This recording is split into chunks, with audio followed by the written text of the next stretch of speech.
காலையில் ஜீவோவில் சுற்ற ட்ரை பண்ணுங்க.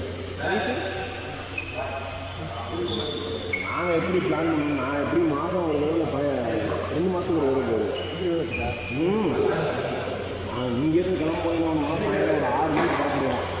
காரில் 4 மணிக்கு சேர்ந்து அப்படியே அங்கே ஒரு 1 மணி 12:30 1 மணிக்கு போயிடுவோம். போயிட்டு பையெல்லாம் போட்டுட்டு கொஞ்சம் அப்படியே ரூமுக்குள்ள உலாத்திட்டு குளிச்சுட்டு கரெக்டாக 2 மணி பூதநாராயணர்லேருந்து ஆரம்பிப்போம். கரெக்டாக பூதநாராயணர் கும்பிடு போட்டு மறுபடியும் ராஜகோபுரத்துக்கு கும்பிடு போட்டு 2:30 ஆரம்பிக்கும். 6 மணி 6 மணி மேக்ஸிமம் முடிச்சிடும்.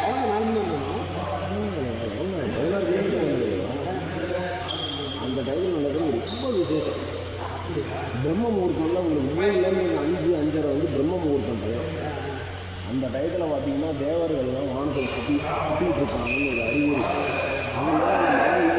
அந்த ரேஸ் வந்து உடம்புல அந்த டயத்தில் படணும். அந்த காற்று வந்து மலையில் பட்டு அந்த காற்று நம்ம மேலே படுறதுன்றது ரொம்ப விசேஷம்.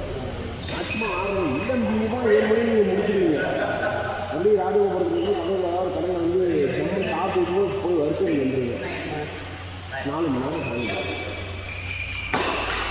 நீங்கள் 100 அடிக்கில் போனாலும் 4 மணி நேரம்னா, சர்வதர்ஷனம் போனாலும் 4 மணி நேரம் தான். எல்லாம் கொல்ட்டி பசங்க தான் இருப்பாங்க, எல்லாம் ஆந்திராக்காரங்க தான் இருப்பாங்க. நம்ம அளவு கம்மியாக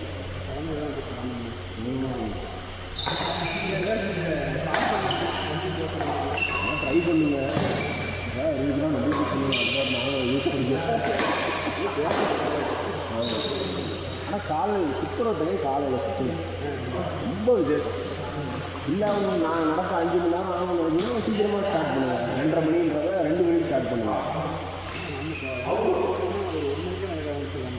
1 மணிக்கு நடக்க ஆரம்பிக்கும். பிரச்சனை இல்லை. அந்த டைம் நீங்கள் கிரிவலத்தில் இருக்கும். அந்த 3 to 5, 3 to 5:30 டைம் வந்து நீங்கள் கிரிவலத்தில் இருக்கும். காற்று நம்ம உடம்புல பட்டால் எந்த நோயும் அந்த உடம்பு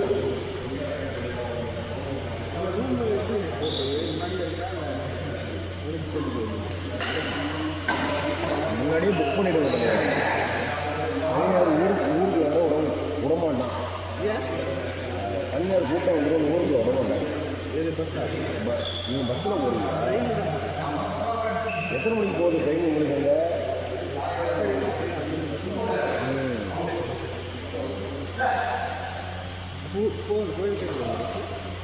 இல்லை மேக்ஸிமம் வெளியே நிப்பாட்டிடுவாங்க அந்த பக்கம் நீங்கள் ஆட்டோவில் தான் போகணும். இதுக்கு ஏற்றாப்புலேயே தீபம் ரெசிடென்சின்னு ஒன்று இருக்குது. ராஜகோபாலுக்கு ஏற்றாப்புலேயே தீபம் ரெசிடென்சின்னு இருக்குது. கொஞ்சம் நல்லா பெரிய ரூமாக போட்டிங்கன்னா ஒரு 5-6 பேர் அதிலே தங்கிக்கலாம். நான் முன்னாடியே ஃபோன் பண்ணி சொல்லியிருக்கிறாங்க, இந்த வயசில் வர ரூம் போட்டால் அவங்க ஜிபேல படத்தை அனுப்பிச்சிங்கன்னா ரூமை பிளாக் பண்ணிக்கிறாங்க. ஏன்னா அவங்க 3 நாள் லீவுன்றதுனால பல பேர் வருவாங்க.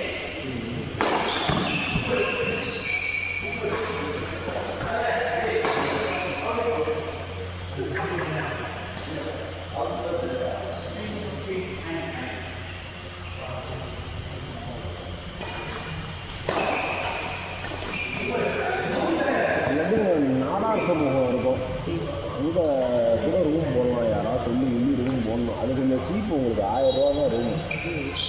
சின்ன ரூமாக இருக்கும், ஏசிலாம் வச்சுருப்பாங்க. கரெக்டாக எங்களுக்கு அதான் டைம். 6 மணிக்கு நீங்கள் கிளம்புவோம். 5-6 மணிக்கு புறப்பட்டோம்னா நைட்டு 1 மணி கிரிவலத்தை சுற்றுவோம். மறுபடியும் சாமி பார்ப்போம். வெளியே வரதுக்கு ஒரு 12 மணி ஆகும். 12 மணி ஆகும். 6 மணிக்கு 6:30 மணிக்கு வரிசையில் உட்காந்தோம்னா 7:30 9 11 மணி வெளியே வந்துடுவோம். ரூமில் வந்து படுத்துடுவோம். கரெக்டாக மறுபடியும் ஒரு 3-3:30 மணி புறத்து நைட்டு 9-10 மணிக்கு வந்துடுவோம். நீங்கள் பிள்ளைகளை கூப்பிட்டு போகிறதுனால கொஞ்சம் நாங்கள் கார் எடுத்துகிட்டு போவோம்.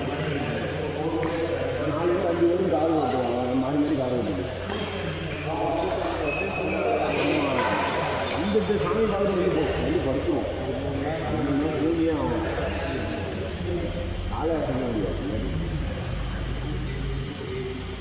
கரெக்டாக சுற்றும் போது பேசாமல் ஏதாவது சிவ புராணம் அது ஏதாச்சும்